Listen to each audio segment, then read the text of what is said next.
ஏய் தயா வேலை கிடைச்சிருச்சுண்ணா. வேலை கிடைச்சிச்சா? ஆமாடா. பிசினஸ்ஸா? உட்காரு. எந்த ஊரு? பெங்களூர்ண்ணா. பெங்களூரா? ஆமாண்ணா. அப்புறம்ண்ணா என்ன பண்ணலான்னு இருக்க? இனி என்னண்ணா, காலேஜ் படிக்கும் போதுதான் பஞ்சப்பாட்டு பாடிட்டு இருந்தோம். இனிமேல் நம்ம ராஜ்யம் தான்ண்ணா, நம்மளா சம்பாதிக்கிற செலவு பண்ண வேண்டியதுதான். எத்தனை ரூபா சம்பளம்? 20 to 22 ரூபா சொல்லியிருக்காங்கண்ணா மாசம். ஏன்னா இப்படி சிரிக்கிறீங்க? செலவு பண்ண போறீங்க.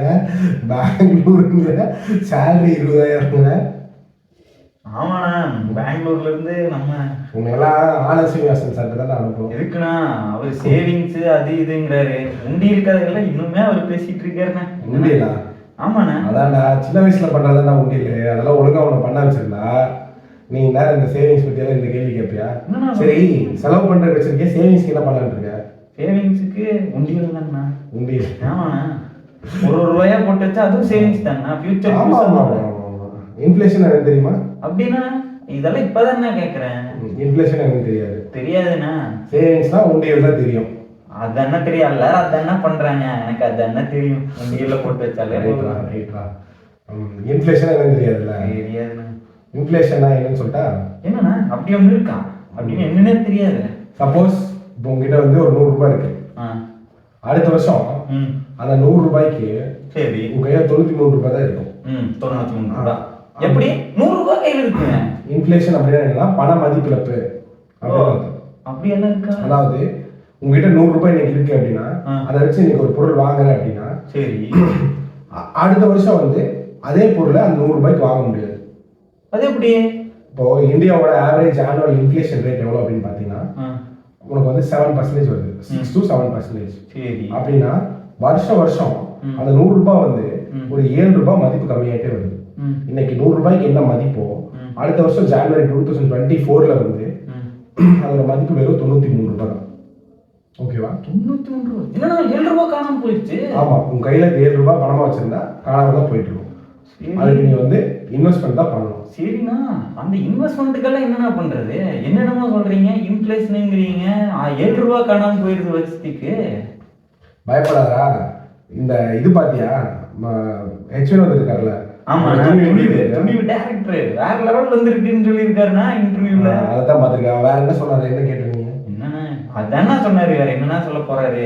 படத்தை பத்தி தான் பேசினாரு, வேற லெவல்ல வந்துருக்குன்னாரு. கிரவுண்ட் ரியாலிட்டின்னு ஒண்ணு இருக்கு. அது வந்து அவங்க சொந்தமா சம்பளம் வாங்கும் போது தெரியும் அப்படின்னு ஒரு வார்த்தை சொன்னாரு. அவருக்கு ஆமாண்ணா, அது சொன்னாரு. கிரவுண்ட் ரியாலிட்டி தான் நான் சொல்லிட்டு இருக்கேன். ஓஹோ, அதை பத்தி எல்லாம் எனக்கு பெருசா தெரியாதுண்ணா. நியூ படம் எப்படி வரப்போகுதுன்னு அவர் சொன்னார். அது வேணா தெரியும். படத்தையே பார்த்துட்டு இருக்கேன். சரி, உங்க காசுக்கு வருஷம் அமௌண்ட் கம்மியாகிட்டே போட்டோம். சரிண்ணா, இதுக்கெல்லாம் ஏதாச்சும் ஒரு வழி இருக்குதுண்ணா? நீங்க சொல்லுங்க. இன்வெஸ்ட்மெண்ட்டு அது இதுங்கிறீங்க, சொல்லுங்கண்ணா ஏதாச்சும் ஒரு வழி. கவலைப்படாதா, உனக்கு வந்து ஒரு பிரச்சனை இல்லை. இன்னும் கொஞ்சம் வயசு ஜாஸ்தியாகும். அதாவது உன் வயசுல இதை யோசிக்கிறது பிரச்சனை இல்லை. இப்போ என் வயசுல இதை யோசிச்சுட்டு இருக்கவங்களுக்கு கொஞ்சம் பிரச்சனை.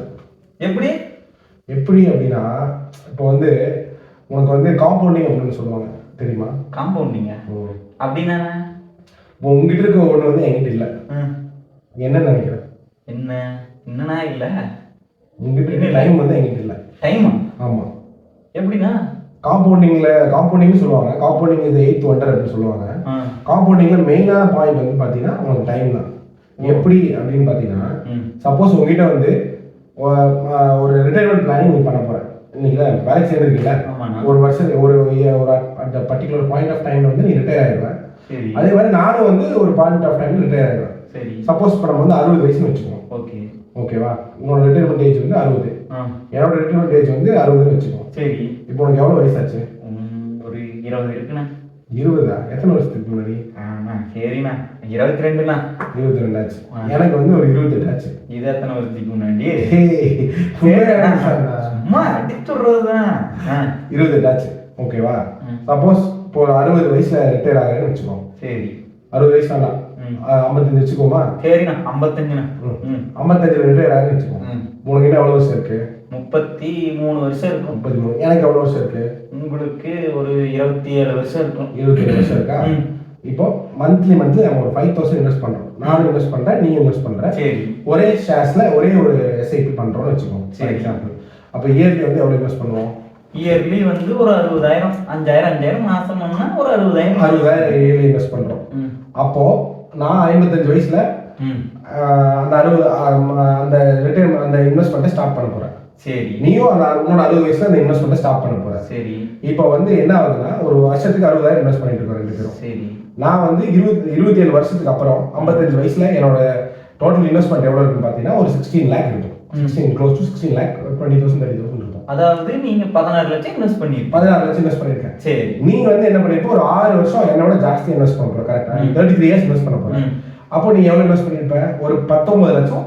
ஒரு 6 வருஷத்துக்கு ஒரு 60,000 போட்டு ஒரு 3,60,000 ஜாஸ்தி இன்வெஸ்ட் பண்ணிருப்ப. ஆமா 3 லட்சம். ஒரு 19 லட்சத்துக்கு 80,000. ஒரு 3,68,000 எக்ஸ்ட்ரா இன்வெஸ்ட் பண்ணிருக்கேன். சரி. இப்போ உன்னோட ரிட்டர்ன்ஸ் வந்து டோட்டலாவே நம்ம 2 பேரும் ஒரே ஸ்டாக்ல தான் இன்வெஸ்ட் பண்ணிருக்கோம். சரி. சோ ரிட்டர்ன்ஸ் அப்படின்னு பாத்தீங்கன்னா ஆவரேஜா ஒரு 12% வச்சுக்கோங்க. ஓகே. வருஷம் ஒரு 12% இன்வெஸ்ட் ரிட்டர்ன்ஸ் வருது. ஓகே. சோ என்னோட ரிட்டர்ன்ஸ் எவ்வளவு இருக்குன்னு பாத்தீங்கன்னா 27 இயர்ஸ்க்கு அப்புறம் எனக்கு ஒரு க்ளோஸ் டு ஒரு இதே போட்டுருவோமே 27 வருஷம் 12% ரிட்டர்ன்ஸ். ஓகேவா? சோ இப்போ என்னோட ரிட்டர்ன்ஸ் எவ்வளவு இருக்குன்னு பாத்தீங்கன்னா க்ளோஸ் டு 1 crore ஒரு 6 lakh இருக்கா?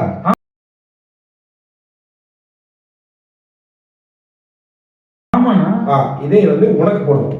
அதே 5,000 per month, அதே 12% ரிட்டர்ன்ஸ். பட் ஒரு 6 வருஷம் ஜாஸ்தி. நான் 6 வருஷம் ஜாஸ்தி. டோட்டல் இன்வெஸ்ட்மெண்ட் எவ்வளவு பார்த்தா ஒரு 3 lakh ஜாஸ்தி. அதோட ரிட்டர்ன்ஸ் எவ்வளவு இருக்குன்னு பார்க்கலாம். பாத்தீங்கன்னா எவ்வளவு இருக்கு?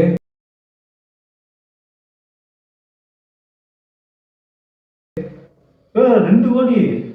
எப்படிடா? அந்த மாதிரி தான். எப்படின்னா அந்த 6 வருஷம் டிஃபரன்ஸ் தான். ஸோ இங்கே வந்து டைம் தான் வந்து மேஜர் பார்ட் இருக்கு. ஸோ அதனால என்னை விட உனக்கு வந்து இன்னும் வந்து டைம் நிறைய இருக்கு. ஸோ நீ வந்து கொஞ்சம் கம்மியாக கவலைப்பட்டா போதும். இந்த இன்ஃப்ளேஷன் இதை பற்றிலாம் கொஞ்சம் கம்மியாக கவலைப்பட்டா போதும். சரிண்ணா, இந்த எஸ்ஐபி எல்லாம் சொல்றீங்க, ஸ்டார்ட் பண்றதுக்கு என்ன பண்றது? ஸ்டார்ட் பண்றதுக்கு அப்படின்னு பார்த்தீங்கன்னா இப்போ உனக்கு எஸ்ஐபிங்கிறது ஒரு particular point of investment scheme. Okay. இப்போ எஸ்ஐபி மாதிரி ஏகப்பட்ட இன்வெஸ்ட்மெண்ட் ஸ்கீம் இருக்கு. ஓகே. ஃபார் எக்ஸாம்பிள் எஸ்ஐபினா ஷேர்ஸ்ல நீ வந்து டைரக்ட் ஈக்விட்டி மார்க்கெட்ல இன்வெஸ்ட் பண்ணலாம். செகண்ட் திங் கவர்மெண்ட் பாண்ட்ஸ்ல இன்வெஸ்ட் பண்ணலாம். ஓகே. தேர்ட் திங் வந்து ஒரு மியூச்சுவல் ஃபண்ட்ல இன்வெஸ்ட் பண்ணலாம். ஓகே. மியூச்சுவல் ஃபண்ட் அப்படின்னா மியூச்சுவல் ஃபண்ட்னு பாத்தீங்கன்னா நிறைய இருக்கு. நீங்க வந்து உங்களுக்கு கன்ஃபியூஷன் இருக்கலாம் என்னடா பண்றது அப்படின்ட்டு. மியூச்சுவல் ஃபண்ட்ல வந்து direct, active, passive, indirect mutual மாதிரி நிறைய இருக்கு.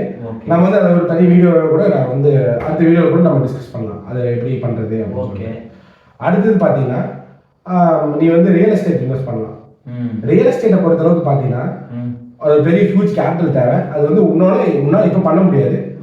பட் ஷேர்ஸை பொறுத்தளவு பார்த்தீங்கன்னா அதில் ரியல் எஸ்டேட்ல வந்து 6-8 ஷேர்ஸ்லாம் இருக்கு. ஓகேவா? ஸோ அதில் வந்து பண்ணலாம். நம்ம அதை கூட ஒரு டீட்டெயிலாக ஒரு வீடியோவை கூட பார்க்கலாம். அதுக்கப்புறம் பார்த்தீங்கன்னா வேற என்ன இன்வெஸ்ட்மெண்ட் இருக்கு? வேற எனக்கு தெரிஞ்சு கோல்டுல போடுவாங்க. கோல்டுல தங்கம் இருப்பாங்க. இந்தியன் மைண்ட் செட் வந்து கோல்டு தான். பட் கோல்டு வந்து பார்க்கும்போது லாஸ்ட் 10 இயர்ஸ் டேட்டா எடுத்தோம்னா கோல்டு வந்து ஒரு பெரிய இன்வெஸ்ட்மெண்ட்டே இல்லை. நம்ம வந்து அதை பத்தி பேச அது பெரிய வீடியோவே தனி வீடியோவே போடலாம். நம்ம வந்து மேபி நெக்ஸ்ட் வீடியோ வந்து ஒரு கோல்டு வந்து எப்படி இன்வெஸ்ட் பண்ணலாம், கோல்டு ஏன் வந்து நம்ம வந்து ஒரு மெயின் இன்வெஸ்ட்மெண்ட் ஸ்ட்ரீமா நம்ம எடுத்துக்கூடாது, என்ன ஸ்டாட்டிஸ்டிக்கல் பாயிண்ட் ஆஃப் வியூல கோல்டுனா என்ன பிரச்சனை, கோல்டுக்கு மாற்றா வேற என்ன இருக்கு, கோல்டோட ஆல்டர்னேட் சொல்யூஷன்ஸ் என்ன இருக்கு அப்படிங்கிறத நம்ம அடுத்த வீடியோவில் பார்க்கலாம். சரிண்ணா, இந்த வழி இன்வெஸ்ட் பண்றதுக்கெல்லாம் வந்து பேங்க்லயே இன்வெஸ்ட் பண்ணலாமா? இதுக்கு வழி இல்லை பேங்க்ல வந்து நீ இன்வெஸ்ட் பண்ண முடியாது. ஷேர்ஸை பொறுத்த அளவுக்கு வந்து உங்களுக்கு டிமேட் அக்கௌண்ட்னு ஒன்று வேணும். சேவிங்ஸ் அக்கௌண்ட் பேங்க் எப்படி வச்சிருக்கோ அது மாதிரி டிமேட் அக்கௌண்ட்ல ஒரு அக்கௌண்ட் ஓப்பன் பண்ணணும். அந்த அக்கௌண்ட்ல வந்து நீ ஷேர்ஸ் வச்சுக்கலாம். உங்க அக்கௌண்ட்ல சேவிங்ஸ் அக்கௌண்ட்ல பணம் வச்சுக்கிற மாதிரி டிமேட் அக்கௌண்ட் வந்து நீ ஷேர்ஸ் வச்சுக்கலாங்க. ஸோ அதுக்கு வந்து என்ன பண்ணணும் அப்படின்னா பேசிக்கா வந்து நீ ஏதோ ஒரு புரோக்கர் வந்து பண்ணணும். இப்போ ஜெரோதா இருக்காங்க, க்ரோ இருக்கு, அது மாதிரி ஏகப்பட்ட புரோக்கர்ஸ் இருக்காங்க.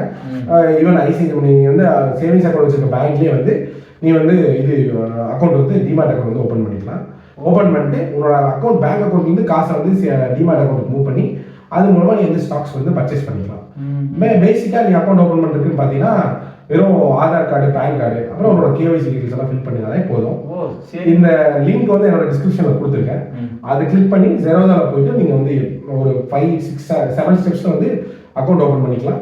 தென் ஒரு 1 வீக்ல வந்து நீங்க ட்ரேட் பண்ண ஆரம்பிக்கலாம், ஷேர்ஸ் வாங்கலாம், விற்கலாம், எல்லாமே பண்ணிக்கலாம். ஓ இவ்வளவு இருக்கா? இப்போ முதல்ல போய் நான் டிமேட் அக்கௌண்ட் ஓப்பன் பண்றேன். போய் ஒரு டிமேட் அக்கௌண்ட் ஓப்பன் பண்ணி உருப்படுற வழியை பாரு. போயிட்டு வரேன். அடுத்த தடவை உங்களை பார்க்கும்போது டிமேட் அக்கௌண்ட் ஓப்பன் பண்ணிட்டு எனக்கும் ஒரு ஐடியோட தான் வருவேன். பார்க்கலாம். நீ